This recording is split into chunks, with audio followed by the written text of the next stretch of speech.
The quick and opaque approval of a bill in the state of Mexico to grant security forces the use of lethal force in public demonstrations brings anger and uncertainty to America del Valle, community activist from the farming town of San Salvador Atenco and daughter to former political prisoner Ignacio del Valle.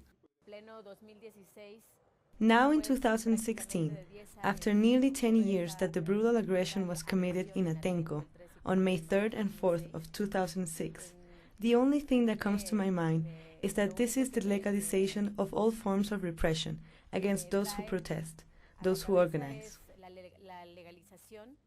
The family of Del Valle, along with hundreds of others from Atenco, were the target of police repression in 2006 under the orders of then-Governor, now President Enrique Peña Nieto, after their organization sought to defend local flower vendors from a mass eviction.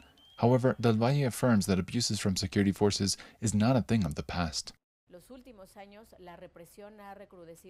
In the last years, the repression has gotten worse against social movements and activists. The criminalization has exploded all over. Now, a coalition of social and community organizations from the state of Mexico are joining together to launch a legal and protest strategy to halt the recently approved so-called Atenco law, claiming that it plainly violates the basic right to free speech and assembly. The streets have historically been the scene where rights have come from. Nothing that we have right now was free.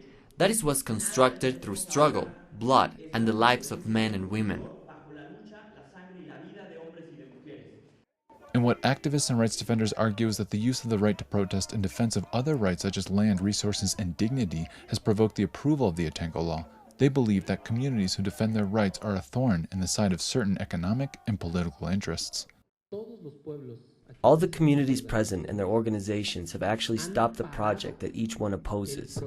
They have not been able to build the airport or impose the highway. They have not been able to privatize the water system of Coyotepec and Acatemaco, just to mention a few. One needs to underscore this. And for more than 15 years, underscoring the importance of victories by social organizations to defend their rights has been a form of the Del Valle family to reject injustices and express solidarity. Trinidad Ramirez, mother of America del Valle, says ultimately their incessant demand for justice is in defense of life and one's own identity. We do not want them to deprive us of what we are. We are not just a piece of land, rather of our roots, of our way of life.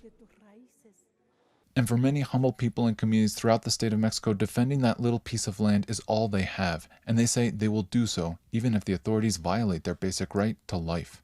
Clayton Cantalesur, Mexico.